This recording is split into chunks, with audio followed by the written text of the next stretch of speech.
All right, let's go to part 2 of Counting Cars with Danny, a.k.a. Count, right here on The Real Radio Show.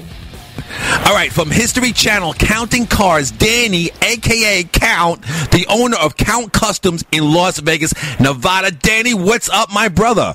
What is happening, man? Everything is great out here, except it's like 1,000,000 degrees in the shade. Other than that, it's cool. Danny, you live in a freaking desert.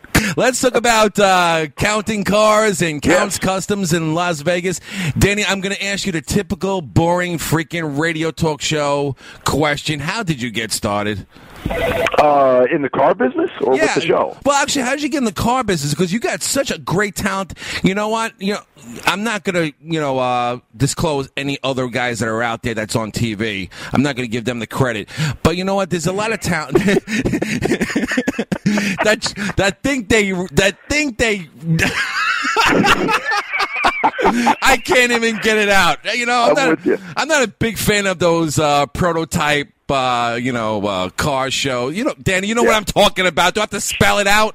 Sure. Right. No, I got you. I'm with you. I'm going to tell you. I'm going to give you a clue who I'm hinting about. Okay, when you go to a produce in the supermarket, oranges. You know what I'm saying?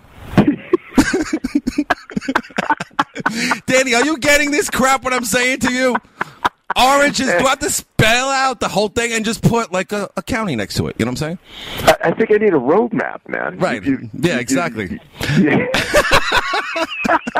Let me see. How did I get my start? Yes. I'll tell you. I got started in the car business, in the car world, a hobby.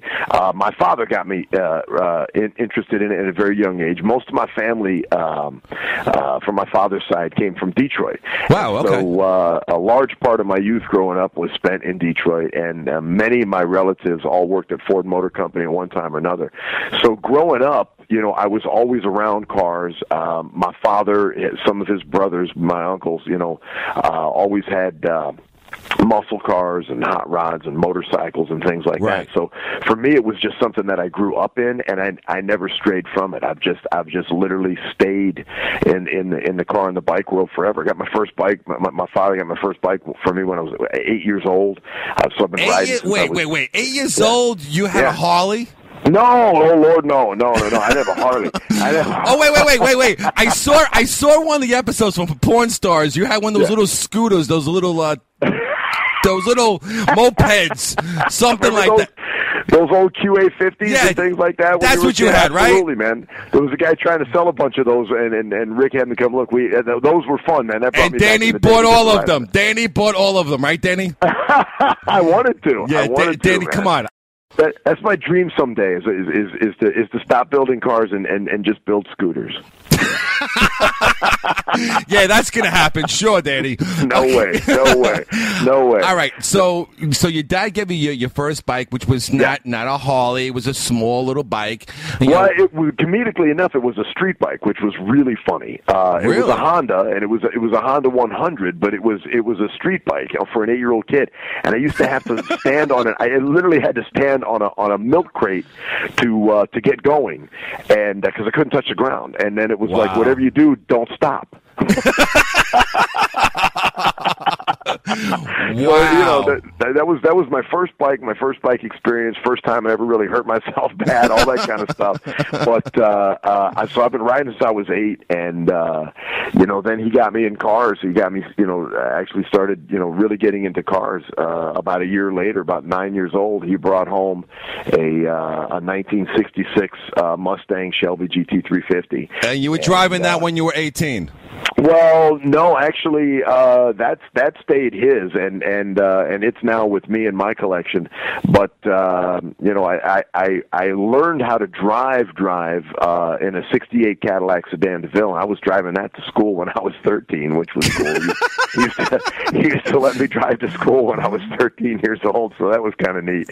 But did he let you drive in the shopping center parking lot or something like that? Well, yeah. When I was, when I was real young, sure, he taught me how to drive at a very young age, and then, like I said, literally, by 13, I was driving to school on my own as long as I didn't park anywhere near the school, so anybody would see me. How old were you when you did your first neutral drop? My first neutral drop, I'm going to say I was probably 13. Yeah, you still did that right away. You still do it now, don't you, Danny? Oh, as often as I can. I know. I see it on the TV show all the time. You sick bastard. All right, so I love that. I love it.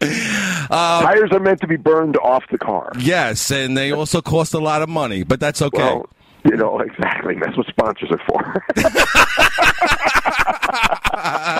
All right, History Channel. Make a call to Goodyear. I'm going to need some more tires. Oh, Absolutely. Danny, did you have to do another neutral drop? Well, it was an accident. Yeah. There's an episode where you're about to sell one of your awesome cars, but there's a sentimental value to that. Now, yes. For the listeners that, are not familiar with the show, I know there's a lot of people in New York that's very familiar, but the people who are not familiar with the show, I want to give them a little bit of an insight of the soft side to the count, because you know what? You look like a badass. You look like one of the guys from Korn. I mean, I love it. The bass player. You look like the bass player from Korn, Awesome. He's got a good look. Yeah, absolutely. And but you got a very sentimental, you got a great heart, man. You got a great heart. And you got a great crew. God bless you guys. But I appreciate you noticing, man. Thank you. No problem. And I want my listeners to know and support the show and see it on the History Channel, Counting Cars. But let's talk about, there was one episode where you were about to sell this car, and I believe you end up parting with it, but it had a sentimental value. What happened? What was the history about that? Well, I think you're talking about my black 1932 Ford 5-window coupe. Yes, correct. And there's a couple out of Texas, very nice retired couple out of Texas, and they had bought one of my personal cars from me. Previously, they actually they kind of they did to me what I do to people. I was driving down the road, and they loved it was an old Plymouth that I had, and they pulled me over and talked to me about my car and made me this insane offer, and they really wanted the car, and I sold them one of my personal cars. Right. And we became friends, and they've become good clients of mine. Well, sometime later, they decided they wanted a hot rod, and they came to my shop, and they started, looking around at a bunch of my own, personal cars again, and they fell in love with a car that I've got. It's a 32 Ford 5-window chop top highboy coupe that's all hot rod, and they kept pushing. I mean, these people are like, they don't take no for an answer. Right, they're pushy sons of bitches. All right, go ahead. Yeah. And they made an offer that was just very, very good, and kind of caught me at a weak moment, and we had kind of pretty much said, I think we can do this, and I'll ship it out to you, and blah blah blah. But as time went by, I couldn't do it. I ended up contacting them and ended up building them a different street ride, a different hot rod. How come you couldn't do it? What's the relationship with the car? I mean, you got a relationship. The car was, I ended up keeping it, so she's here with me in the shop right now, and it's funny because from my desk I can actually see her. You guys go out to lunch together and stuff like that? Yeah. We do. We watch movies together. All right, Danny, you're really worrying me. You ever see that show that's one on the other networks that people have these weird fetishes? You don't be doing crap with the car, do you now? You know what I do that's really funny? People think I'm weird when I leave the shop here at nighttime. I leave the music on because I don't want the cars to be in silence. It drives me crazy. No, Danny. But you got to leave the right music on. That's the key. Classic rock, nothing but. So anyways, this car, the cars love Zeppelin, so it's all good. Okay, all right. This particular 32 Ford I had built from scratch, and it was built during a time in my life. And now you've asked a really good question, because you're going to get me to tell something that I just don't really talk about. Right. And that's the fact that Back in 2008, I lost my father. He passed away. And thank you, bro. And I still to this day. I mean, they always tell you time heals wounds. Right. It's bull crap. It doesn't heal anything. You just deal with it. Absolutely. And during the time when he was ill, and I was basically with him on a daily basis. And working with him to recover. I was building this car, this 32 Ford, at the same time, and my intentions with this car was when the car was finished and when he was out of the hospital and healthy again. My intentions were to take him, and he and I were going to go do some fun road tripping in this 32 Ford, go hit some car shows, go have some fun together. Neutral drops. Pardon me? Neutral drops. Yeah, absolutely. Lots of neutral drops, absolutely. And tragically, the plan didn't come together that way, and the good Lord called Dad home, and so this car, it just kind of represents something to me as far as a time in my life, a very sentimental time in my life. Right. And I thought I could let it go, and it got to the point where it was basically the day I was getting ready to ship the thing, and I couldn't do it. I just couldn't do it. Understandable, and, absolutely. And so, I talked to these really wonderful people in Texas. They're just total sweethearts, and they totally got it. They totally understood it. So I ended up building them another hot rod, and I've kept my 32 Ford.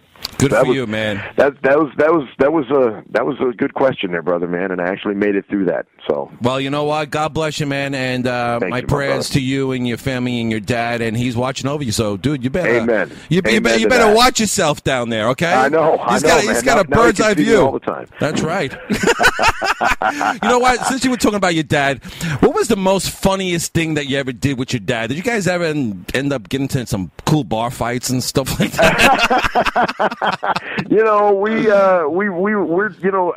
The apple doesn't fall too far from the tree. Was he a rebel, Danny? Well, in his way, in his right, yes. I mean, Dad was 100% class act, 100% gentleman, 100% businessman. He was my best friend, my senior partner, in everything that I did.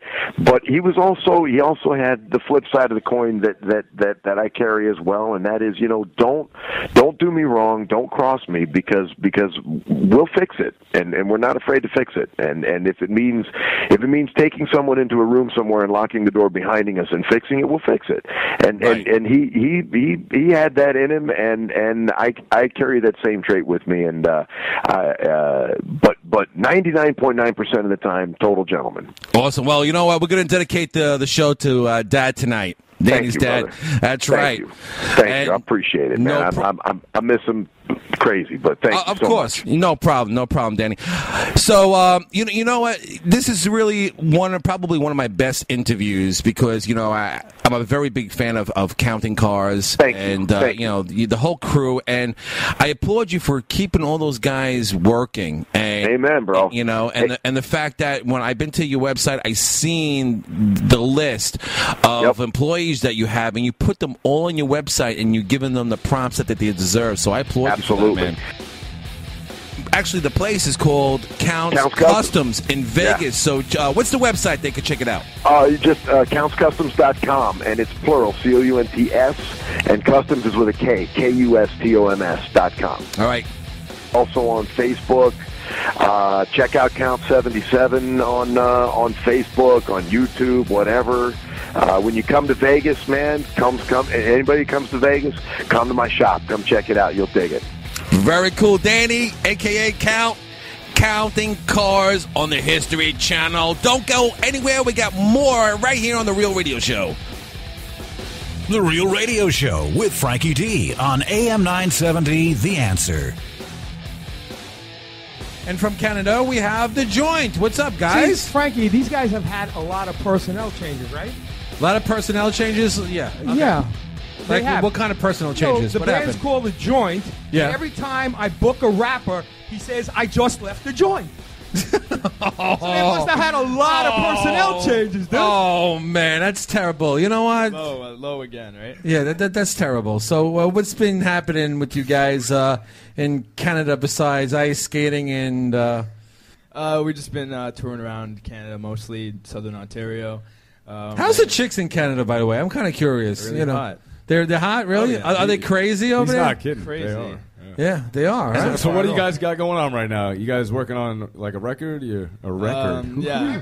A record? Listen, Yeah, it's I have gray hairs, MP3. I'm allowed to say it. And you know what? And We you would were, like to and make you it were fun. making fun of my Actually, basketball records are net. cool. No, you don't think Hey, records are we cool? all love vinyl. Thank you. Vinyl lovers See? here. Wait, In Hawks and Metropolis, we actually like records.